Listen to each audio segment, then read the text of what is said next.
Okay, well, welcome everybody to July. Is it July? Yes, July's Transformational Tuesday. And this one's a special one for me. I have been so excited to introduce my longtime Juice Plus buddy and partner in crime and partner in fun and partner in dance and irreverence and um, spirituality and our love of nature.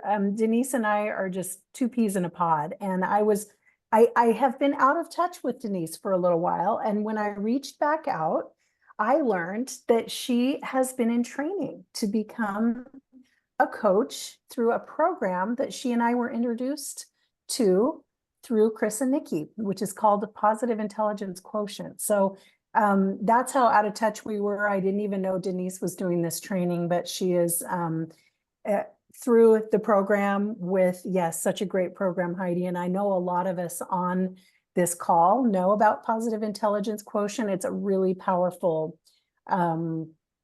process by which we change our thinking, but I won't spoil Denise's thunder here. I just want to introduce her and give her as much time as we can. So Denise has been with the Juice Plus company along with me for about 7 years. She calls herself a wholepreneur, which I am so fascinated by that word, and I absolutely love it. But she spends her time elevating the most valuable areas of her life, developing businesses, tending to her spiritual being, parenting, caring for her friends and family, and spending time with her beloved horse. So for those of you who know Denise, you know she is all heart and all commitment. When she is into something, she's all in, and she's just a delight. So in her new coaching business, she's coaching entrepreneurs and professionals with an ADHD mind to become wholepreneurs.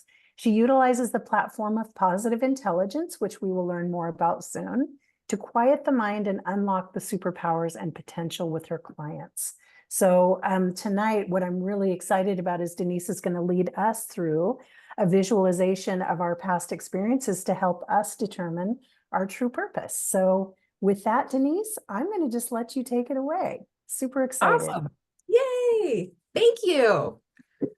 Okay, so I'm not going to go too deeply into what positive intelligence is. I'm happy to answer questions at the end or share more information with you, but I really want to have enough time to lead you through this visualization. So one of the things that I will say about positive intelligence and why I use it as my platform for coaching is that it was the missing piece for me.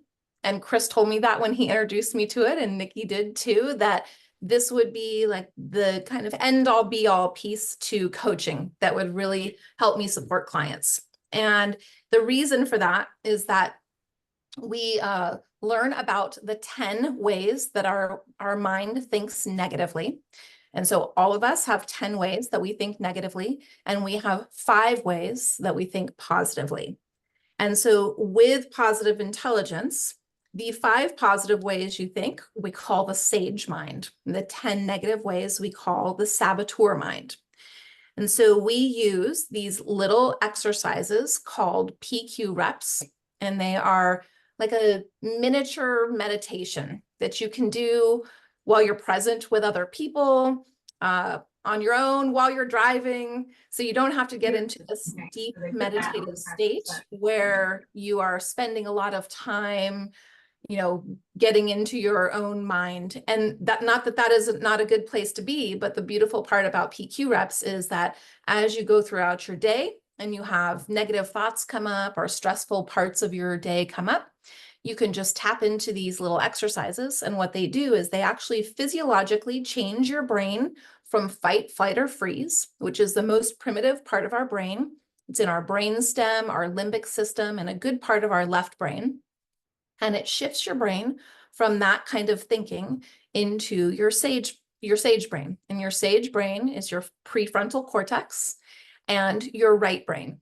And so that part of your brain is the best place to be able to visualize big picture. So if you think about, you see life through a very specific lens, this is the part of your brain that when you access it, you're able to have a perspective that's bigger than your lens. And the other things that are really important about the sage brain is that it allows you to make the best decisions without like thinking too hard. It's not the data-driven side. It's the emotional component, where you find empathy, where your knowledge of yourself, your core values lie. So we're going to do a little self-actualization today. And self-actualization is a journey that goes on through our whole life. We just never reach the end of the journey of self-actualization. And every time we discover a new piece of us, then it sets us in the direction for the next discovery.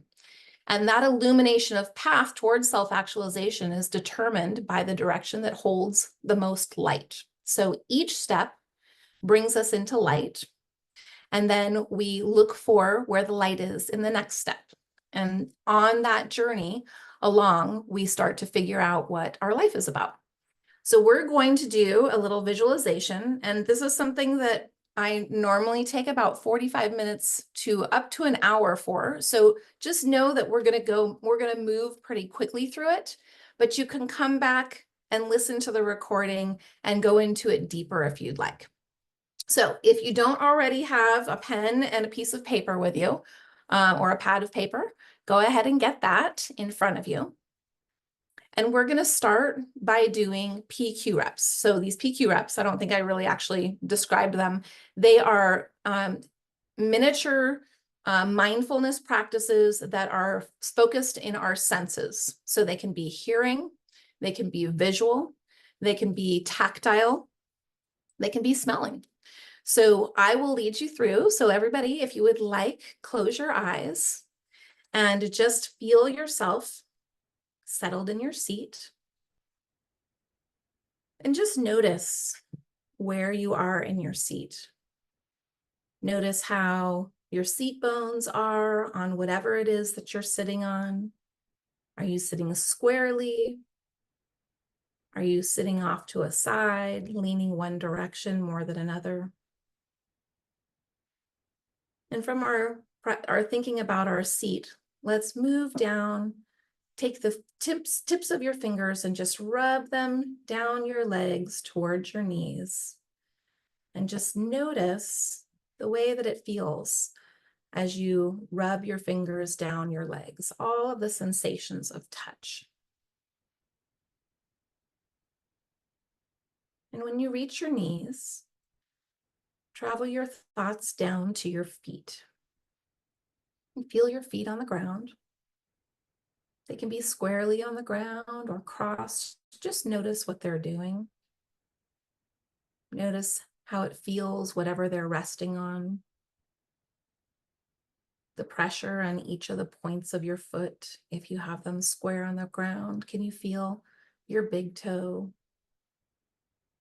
And then can you feel your little toe? And can you feel the inner point on your heel? And now can you feel the outer point on your heel? Now take your hand, and I want you to make a really, really tight fist. And slowly, as you make that fist, feel how your fingers push into the palm of your hand. And notice, can you feel the pressure of one finger or fingernail more than another? And what happens if you change that focus? Like maybe push more into your pointer finger. Can you feel it in the palm of your hand? And now really, really tight fist. I want you to feel how it feels up in your forearm. You can even use your other hand if you want and touch that arm and notice how the muscles feel. Is your arm tight? Are there parts of your arm that are softer? And now I want you to release that fist and notice as you slowly release all the feelings in your fingers as they stretch out. Just take notice of how everything feels. And then stretch your fingers really, really wide. And feel how the skin tightens as you stretch your hand really, really wide. And now go ahead and rest that hand in your lap. And let's listen for the thing that we can hear farthest away.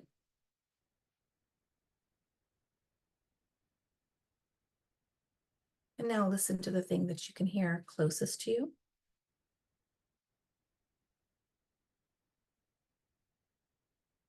And if the thing that you could hear closest to you wasn't your breath, hear your breath.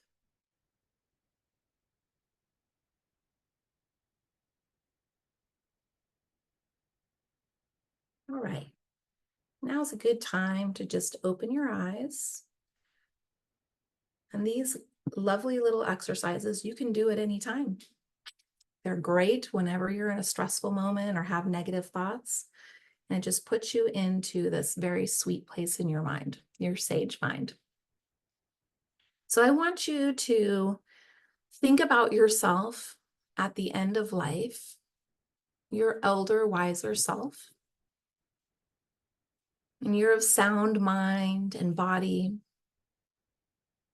And just imagine where you would be. Imagine the location that you're in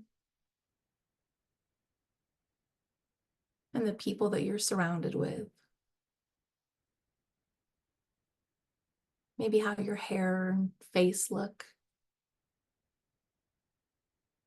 We call this our elder, wiser self. And this is the place where we start to navigate what's really important in our life.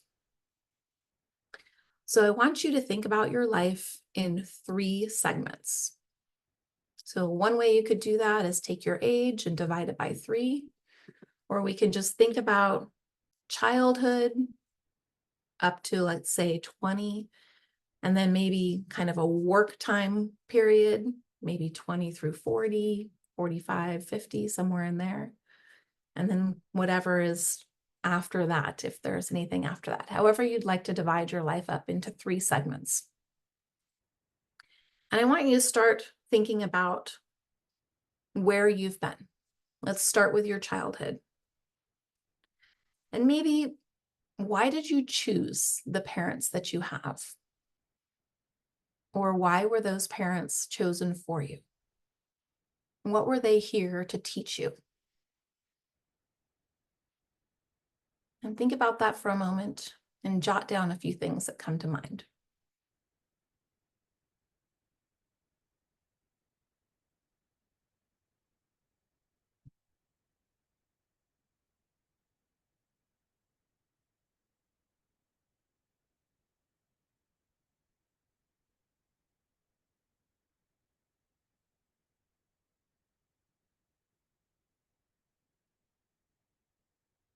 Now let's think about the experiences of that time of your life, that childhood time. And maybe bring up 1 to 3 experiences that you can remember that were really impactful. And in this contemplation, I want you to assume that all of life is a gift and opportunity. Now, if there's some really challenging times that come up for you and it's just too difficult to think about those times as gift and opportunity, this is where we're going to use another one of our 5 positive ways of thinking, sage powers. And I just want you to put your heart on your hand if you're feeling any of those difficult experiences. And let yourself just feel some empathy for yourself and know that whatever it is that you're feeling about those experiences, if they're difficult, that it's okay. It's okay to feel those things. And you don't have to go and relive and rechange things, but more just look at those experiences and find something that was a learning experience, something that you got to walk away from 1 or all 3 of those experiences that changed who you are. And go ahead and jot some of those things down.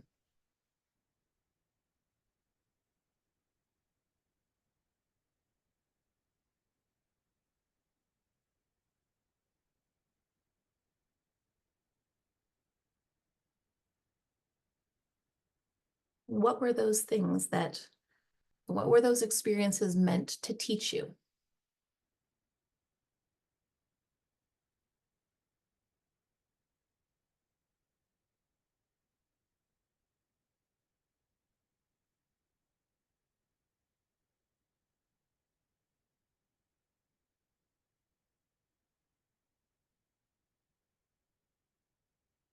Now we're going to move into the next quadrant of life.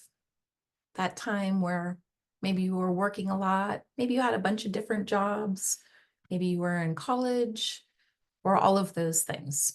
And I want you to contemplate each of the experiences that you had, from education to different jobs that you had. And again, pull out 2 to 3 that really stand out for you, that were impactful for your life, that really changed the direction of your life and who you feel that you were and what you are becoming.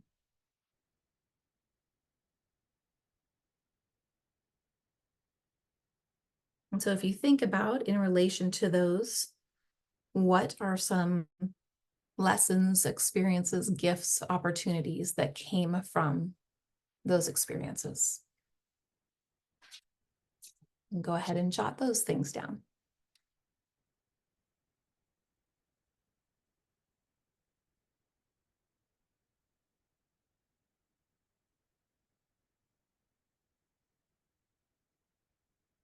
So if you think that every relationship and job that you had were all leading you to somewhere, what is the direction that they were leading you to?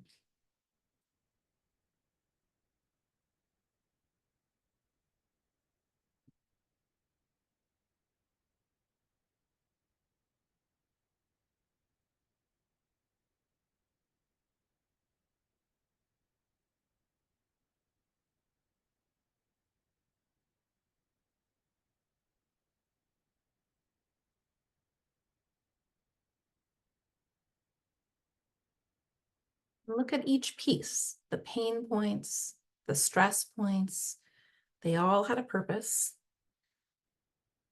and they're all guiding you towards what your purpose is.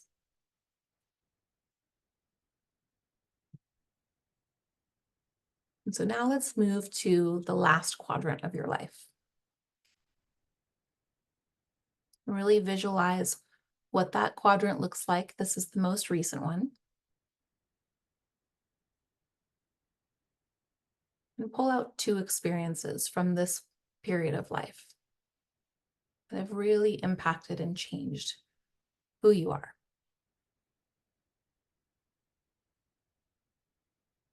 What was the gift or opportunity or teaching that you received from each of those experiences?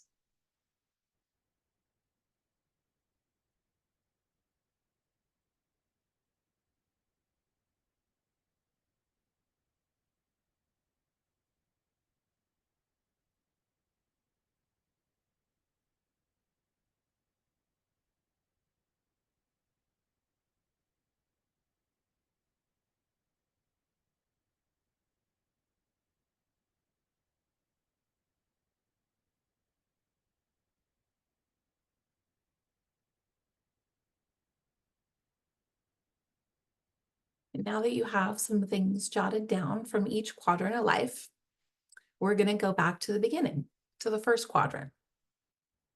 And I want you to think about that period of life and look at the experiences that you wrote down, the gifts and opportunities that you had as growth experiences.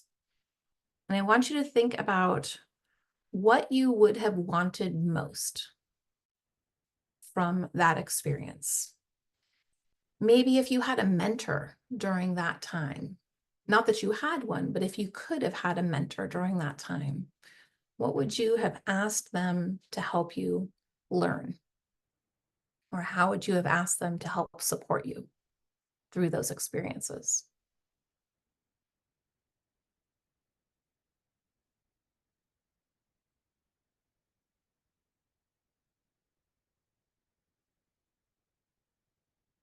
And And just a reminder to come back to the thought of being your older, wiser self as you're looking at this. What would your older, wiser self would have said was important? What do they say is important about this time period?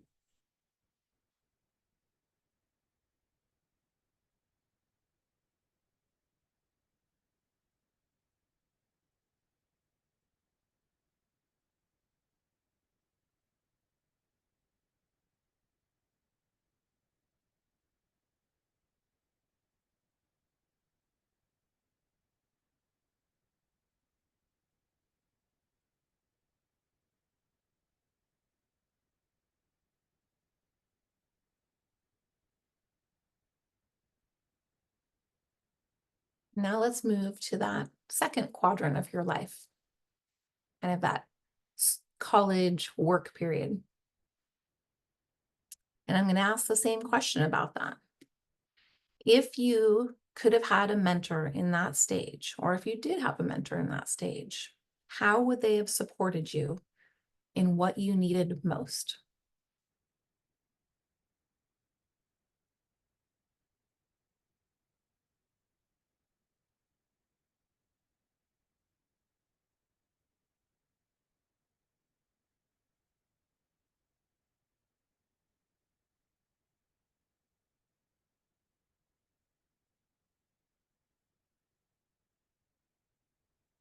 And just a comment about a mentor. A mentor is not somebody that we seek to fill a gap or a broken place in us, but they're somebody to help guide us through the experience of actually feeling and knowing and experiencing who we are.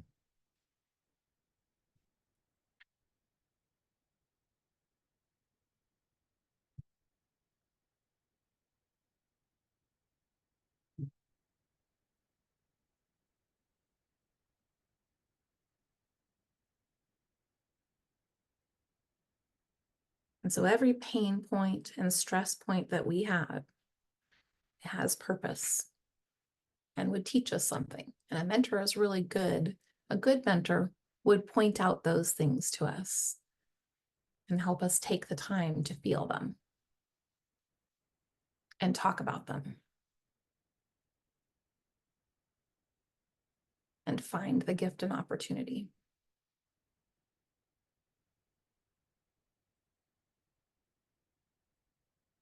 Now let's move into that last quadrant of life, the one that you're in right now. And if you could have a mentor in this part of your life, how would you like them to support you?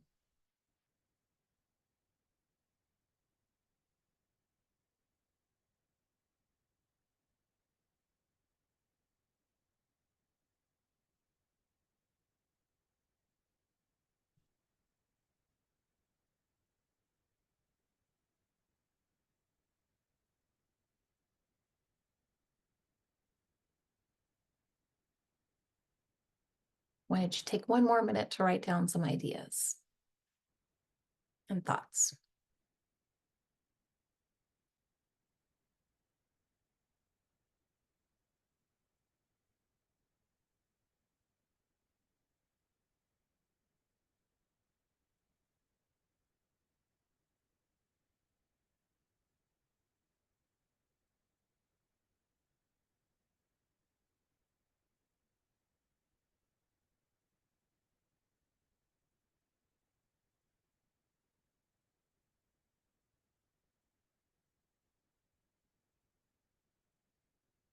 Okay, so you have a lot of thoughts and ideas that you've written down about these different pieces of your life. And when you look at yourself as a whole being, you look at all the pieces, the good, the bad, the challenging, we start to see what becomes important to us. So I'm curious if you could look at that page in front of you, if anybody would like to share, what are one or two things that really come up for you that you see that were really important pieces of your life that got you to where you are right now? If you want to share, just unmute yourself and let me hear it.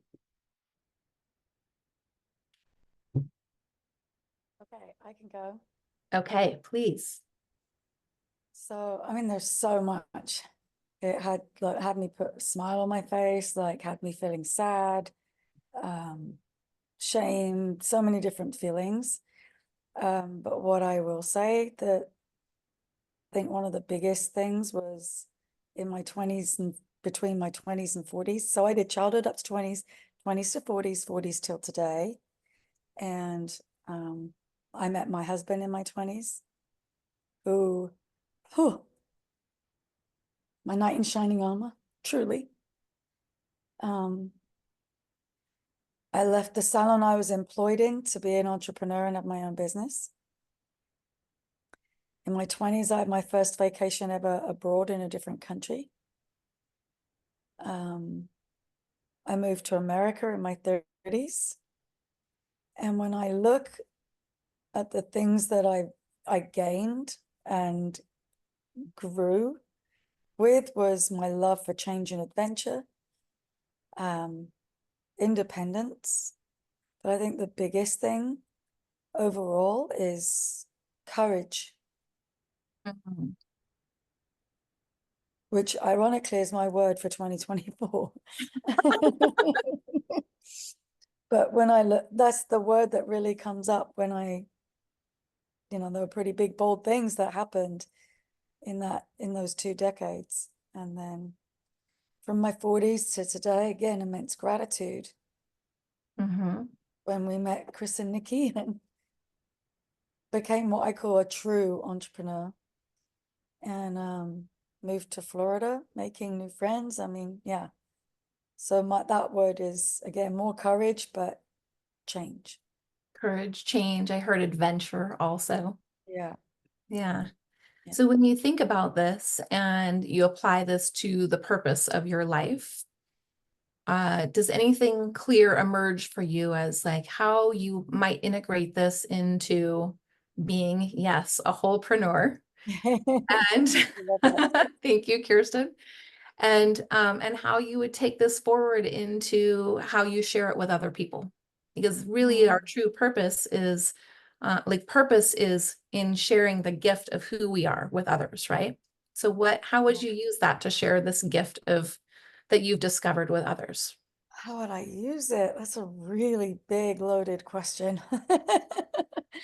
Um, I guess share my journey more to inspire others to do the same, to Mhm. know that they don't have to be. And it's actually why one dream for my family is to help them realize that they don't have to just stay where they are, that there's so much more out there. Yes. There's a world out there to grasp and to explore. And yeah, I we love. don't have to stay comfortable. Like when we really push through the discomfort, that's where the beauty really arrives.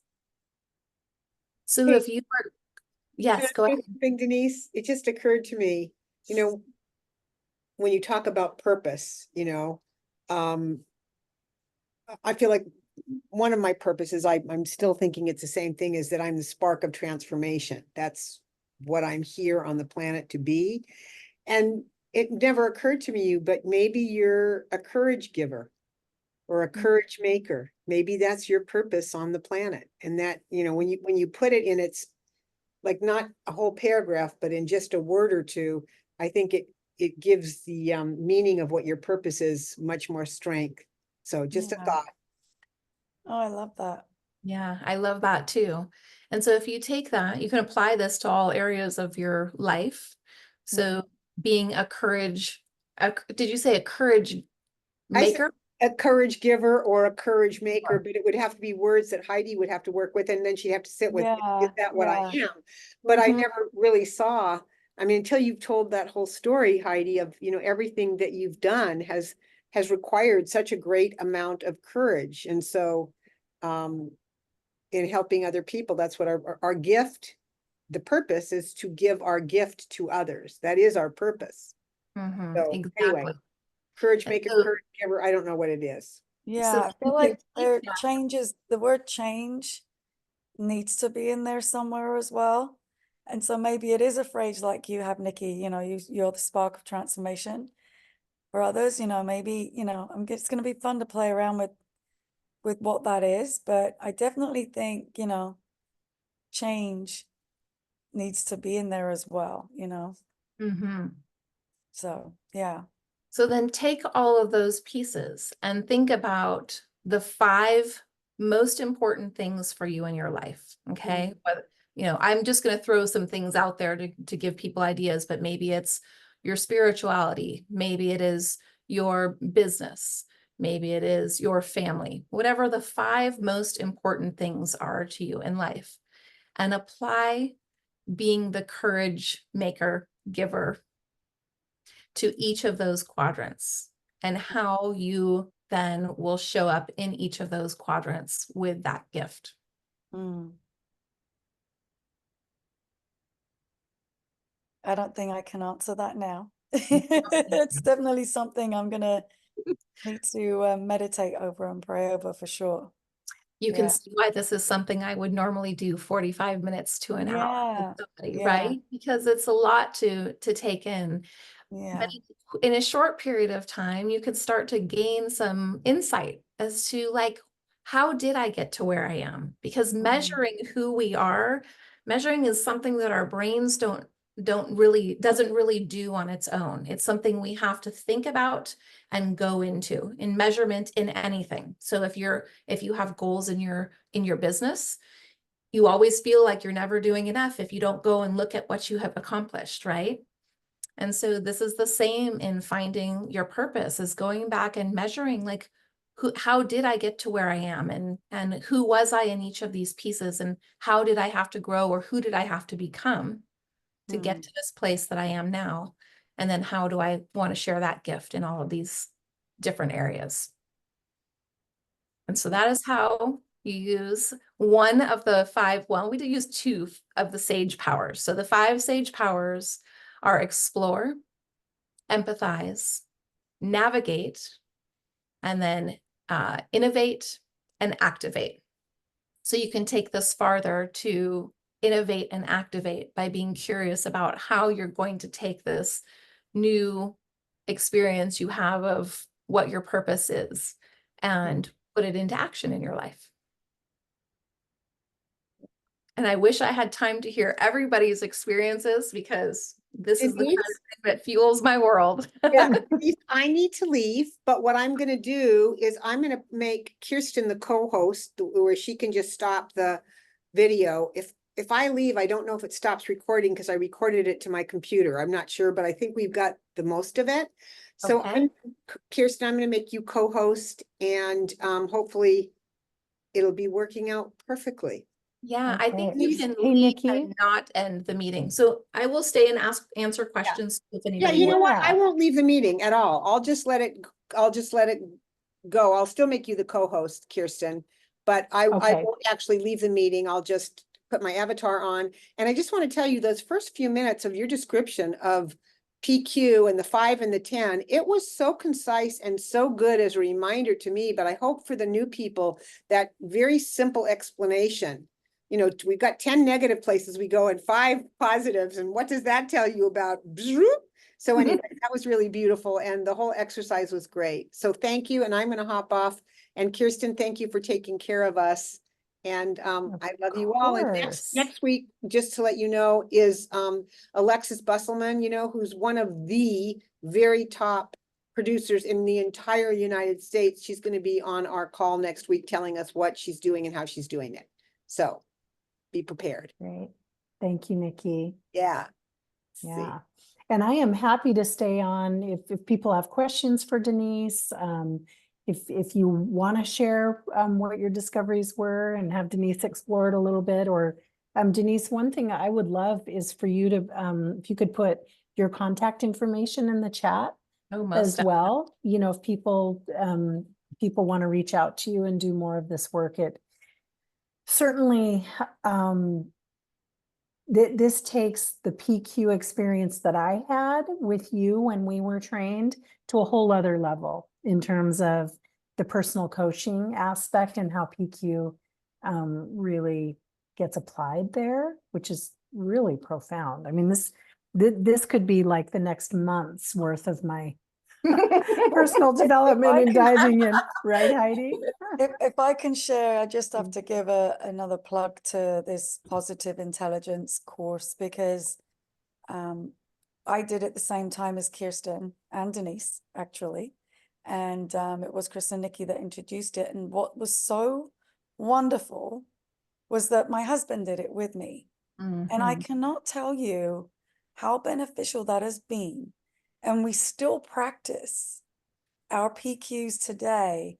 And I cannot tell you how wonderful that has been, not just for the relationship between me and my husband and how we communicate, but also with other people, you know, really finding and coming from that place of empathy and compassion and curiosity, you know, versus listening and coming from judgment. And I have to tell you, I think, and this is just my personal experience, is that, you know, during the pandemic brought up the most judgment, I think, that I've seen out of anyone in the entire world ever.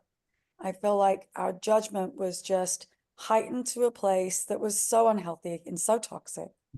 And that's when this came into my life. And I'd actually mentioned to Nikki that I didn't like the judgment I was feeling. And it was at that time that Chris had just completed this particular course, and then he opened it up to us. So I really have noticed the difference. Of course, there's judgment. We all judge, you know, at the end of the day, we all still judge, but the saboteurs definitely have softened.